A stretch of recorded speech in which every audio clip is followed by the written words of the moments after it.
Hey, so Pepperview. Welcome everyone to Pepperview, which is a new installment from Peppercomm, a new video series, where we'll be discussing the topics of the day and hopefully providing some insight and value to what's being discussed in the news that is affecting our industry. We hope our goal is not to put you to sleep, Although it might happen. Or it might happen. It probably will happen. Yeah. But we hope just for at least 20 seconds or so, we keep the audience's interest. Yeah. And two guys who are notorious for putting people to sleep with when they talk are Nick Light and Jason Green. Guys, thanks for joining me today. Thanks, Ted. Our pleasure. Today we're going to talk about a topic that's all the rage, right?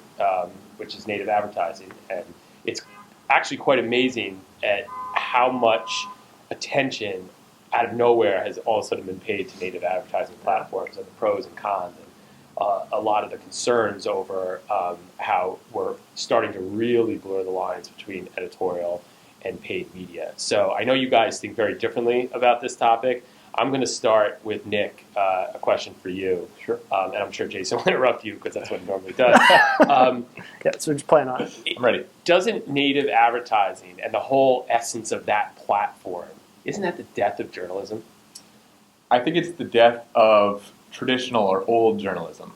I'm not going to go out there and say 100% that this is something that all brands should pursue, all media brands. But I think the name of the game is if the content is good, then it has the potential to provide a benefit for both the reader and the media brand. Here's the first interruption of Here we many. go. Here we First go. one.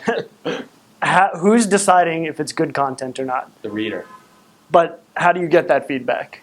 And how do you... In a number of ways, right? So brands and other organizations that are given the platform of a Forbes or another big name media brand are free to put whatever content they want out there. Yep. And I don't see it as trustworthy, reliable, with any other goal other than to make money or sell themselves or their services. So it's, let me throw, and I don't necessarily disagree with you. This is one of the few topics in the world I actually agree with you on. But let me play devil's advocate, and Nick, I want your opinion on this too. What if the content's good?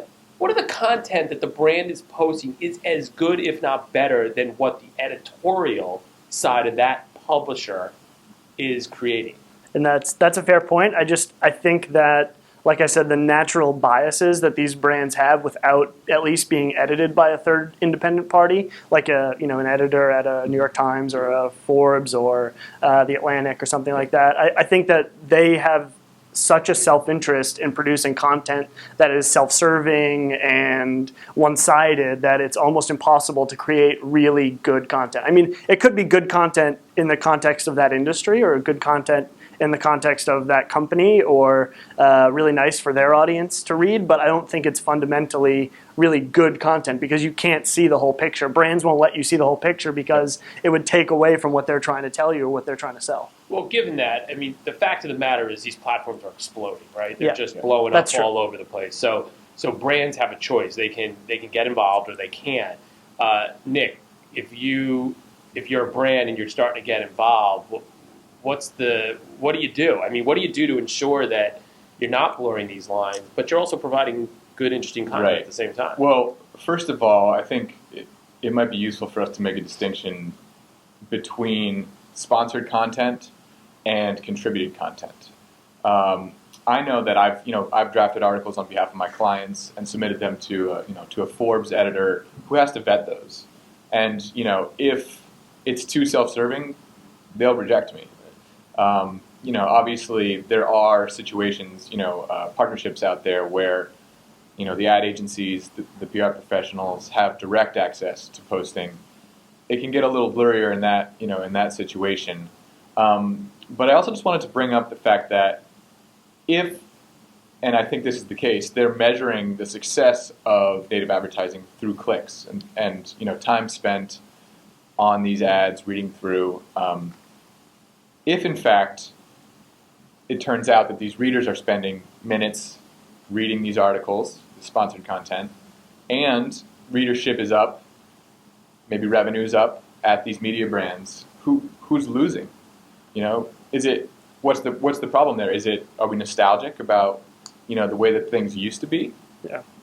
So I'll make a couple of quick analogies here. Guys, brilliant, right? Yeah, not bad. Let's see Decent. you I'm come gonna back from that one. cut it down. Jason, So, he's in the corner. I'm gonna cut it down. So I'm gonna did my homework. make a couple of points here and liken this native advertising boom to a couple of different industries. So first, I'll say that I liken it a bit to fracking. So the process of pumping all sorts of unknown chemicals into the ground to extract natural gas. Yeah, the end product might be useful and valuable to a bunch of people. Great, but I just don't think that with all of the other things going on in terms of measurement and ways to sort of expand and inflate the number of clicks that you're getting based on these content and sponsored content distribution services that we've been discussing here, I don't think you're getting an accurate picture of who's reading it, why they're reading it, or what they're doing with it afterwards. I think that there's a sort of almost this weird unknown science going on about how you're inflating those click numbers and how you're sort of getting to these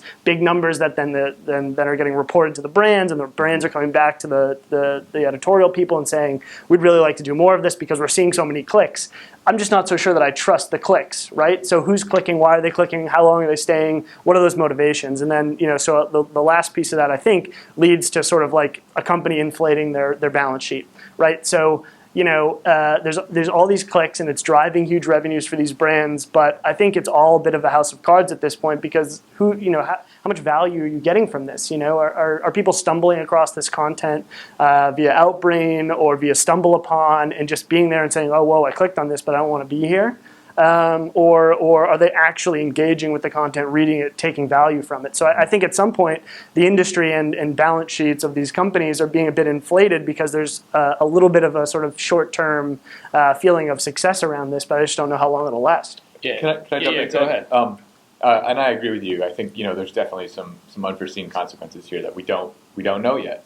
My question to you and to Ted as well is, what is a worst case scenario?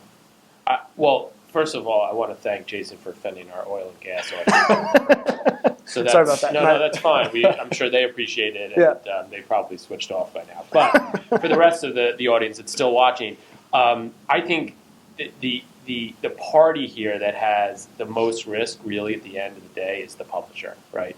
Because the publisher, the brand, and the product that they sell is based on trust between the reader and that publishing brand to produce earned content, content that is credible, trustworthy, and interesting and provocative. If they start to blur the line so much that they erode some of that trust, I think long term they're going to damage the reputation of their brand, and it will have a negative impact on their business. Have they gotten to that point yet? I don't think so. I think we're just too early days in all this to get to that point. But I think there's an easy way to solve this, right? Just make the native advertising platforms, make it so obvious that it's sponsored content. If it's good content, it'll sell, right? People will read it, people will digest it, but don't blur the lines over, well, it looks like editorial and it kind of smells like editorial, but it's not written by editorial, it's written by a brand. My opinion is great opportunity for brands, great opportunity for publishers to make some more money. Just be transparent about it. They paid to be here. So what? If it's good content, you'll read it, you'll share it, you'll comment on it. If it's not, you'll probably turn it off and not come back. The problem I have right now is that there are a lot of publishers that are blurring those lines and not being that obvious. And I think that's where they're going to run into trouble. Yeah, no, you're exactly right. I mean, it would be a little hypocritical for us to sit here and say that brands and publishers shouldn't take an opportunity to sort of associate their brand with something that they deem valuable, or in the age that we live in, where you can wrap a whole subway car or all of the sort of Grand Central Station in a certain message. Fine, I mean the way Peppercomm advertises for itself. Yeah, so check out our latest advertising in Grand Central. Peppercomm. Sorry, go ahead. So yeah, I mean it'd be hypocritical to say we're not, at least in a marketing and branding environment, where you're not looking for every opportunity to slap your brand on something that's interesting or valuable or unique.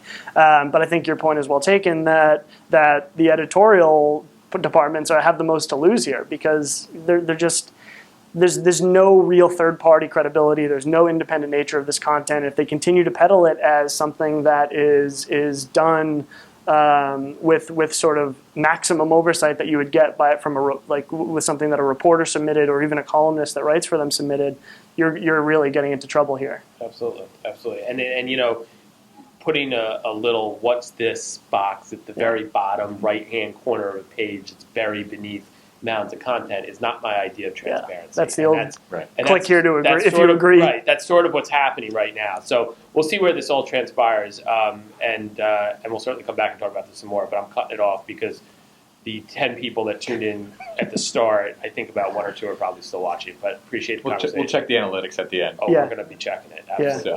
All right. Good. Thank you guys. Thanks, guys. Appreciate it. Thank you, Ted. Thanks, Nick.